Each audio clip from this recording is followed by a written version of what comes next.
Welcome back to Focal Point AFR Talk. Brian Fisher is my name, your congenial, convivial, and amiable, as always, host. Our guest, Robert Spencer of Jihad Watch, the director of Jihad Watch. That's a website that I'm on several times every day doing show prep. And Robert, I just want to tell you how much I appreciate the work that you do and how much I lean on the information that you provide us about Islam and the way it's kind of encroaching in Western civilization. And we've just been talking about the fact that CPAC, the largest gathering of conservatives in the political year, they have bounced you, not allowed you to come and receive an award, a People's Choice Award for having the blog of the year, because you have exposed the connections of Grover Norquist to the Muslim Brotherhood. Now, they've done a similar thing to a colleague of yours, Pamela Geller, whose stuff I often read and use. Tell us what CPAC has done with regard to Pamela Geller and what we learned from that. Well, Brian, Pamela has devised and originated several very important conferences and panels at CPAC over the last few years, and I have assisted her with those over the last 3 years, and they were actually among the only events where CPAC would discuss the jihad threat and the Islamic supremacist threat in any detail. Because Grover Norquist's influence has been pervasive for some years now, and he has blocked that from being front and center at CPAC, which it should have been. And so, but this year, we tried to hold an event actually on the war on free speech, ironically enough, and never even heard back from the CPAC organizers or from the Tea Party, who we were able to get in through last year, the Tea Party being one of the co-sponsors of the CPAC event.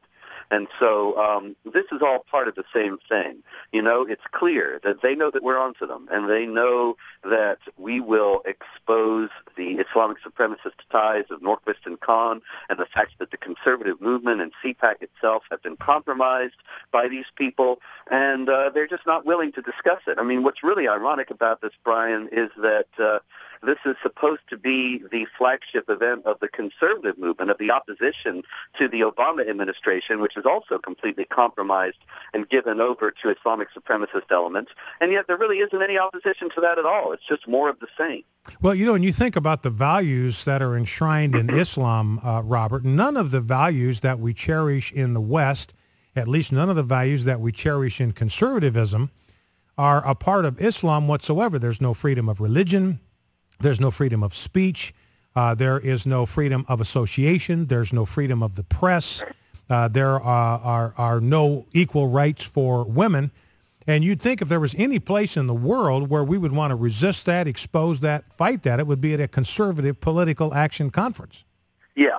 And also, you're absolutely right. And what's even yet another irony about this is that Islamic law does not allow for the freedom of speech. Islamic law forbids anything negative being said about Islam or Muhammad or the Quran, and especially forbids non-Muslims to speak critically about these things. And so what Grover Norquist and Suhail Khan have done at CPAC is effectively turned it into a Sharia-compliant conference where Islamic law forbidding free speech about key issues is implemented. Let me ask you one last question, Robert, before we let you go, and I want to tell you how much I appreciate you taking time to chat with us. How concerned should we be about what looks like the infiltration of Islamism into the conservative movement? I mean, if they can compromise an organization like CPAC, how concerned should we be about their influence inside the conservative movement in general? We should be extremely concerned, Brian, far more than most people know. I'll give you an example. Recently it came out, and I expect you heard about the story about children in Texas public schools being dressed up in burqas, and they were praying to Allah as the only God and so on. And this was all part of a public school curriculum.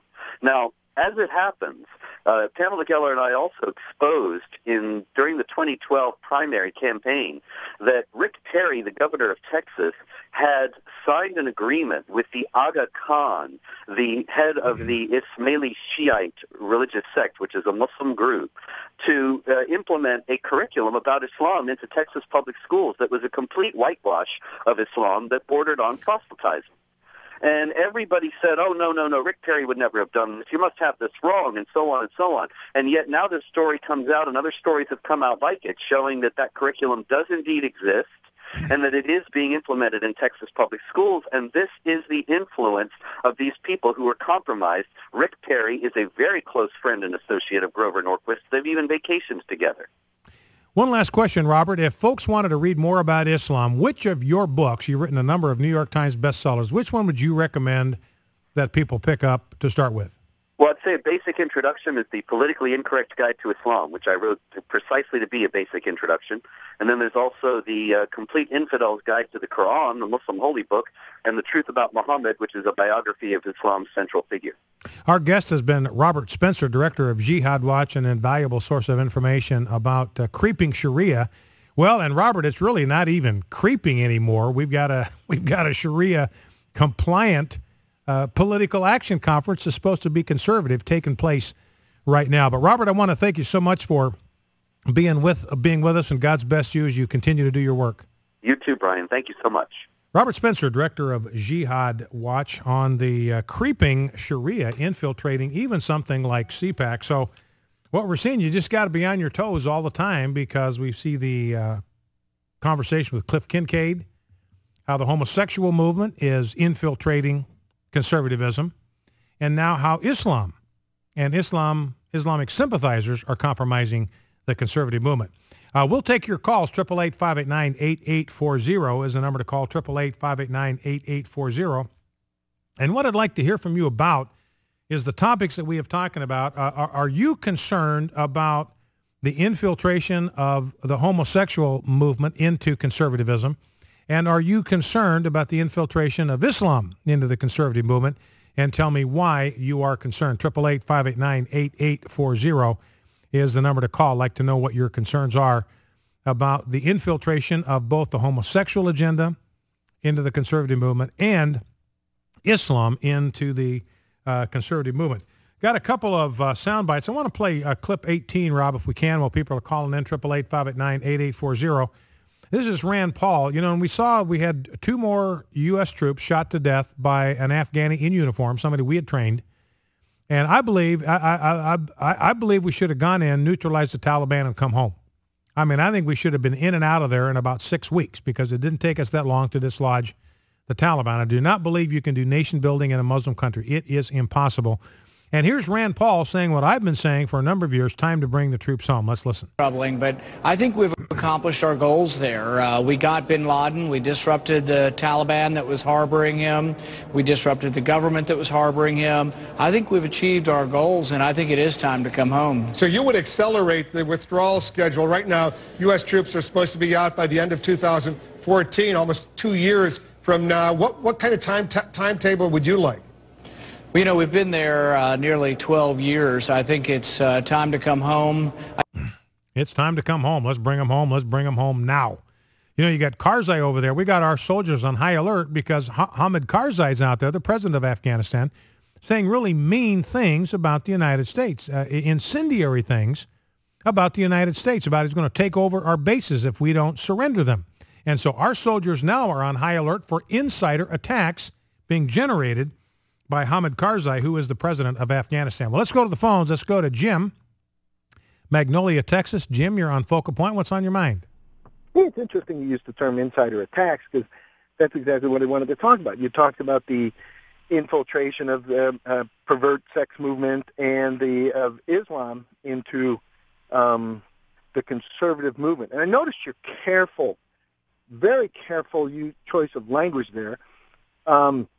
But since no one is stupid enough to think there's some conservative surge in the Democrat Party, what you're not telling people is that infiltration is in the Republican Party. So if they keep voting for that Republican Party, and your Kool-Aid drinking split the difference here is what's not loyal to the truth, Brian.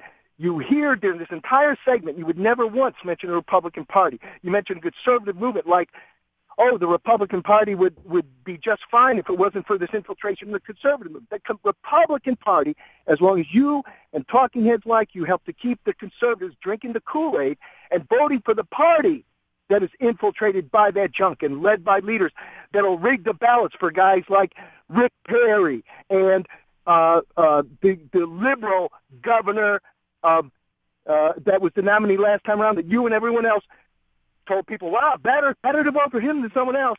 Keep voting for that party that's compromised, and you'll keep getting the results you deserve for leading people down the wrong path.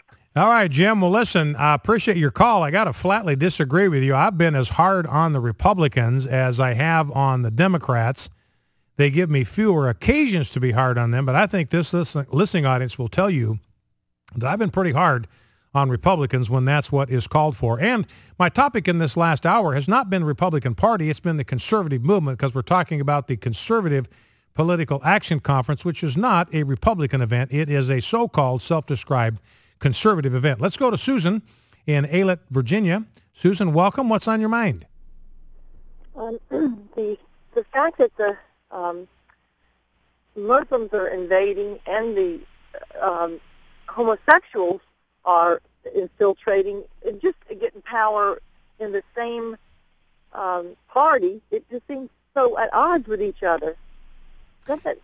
Well, you know, and you're right about that. And I half wonder if maybe one of the reasons why Go Proud has not been allowed to be at CPAC is because one of the organizers is a Muslim, and homosexuality is flatly contraindicated by Islam.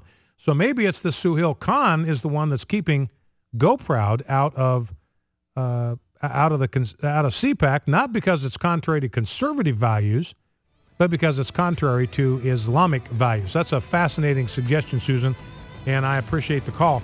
You've been listening to Focal Point on AFR Talk. We're going to talk a little bit more about the threat of Islam at the bottom of the next hour when we talk to Andy McCarthy of National Review. He's a senior fellow at National Review Institute. And we'll talk about the capture of Osama bin Laden's son-in-law and what Obama has done with him, what he should have done, what he did do with him, and how dangerous and risky that is. Focal Point AFR Talk, back after the news.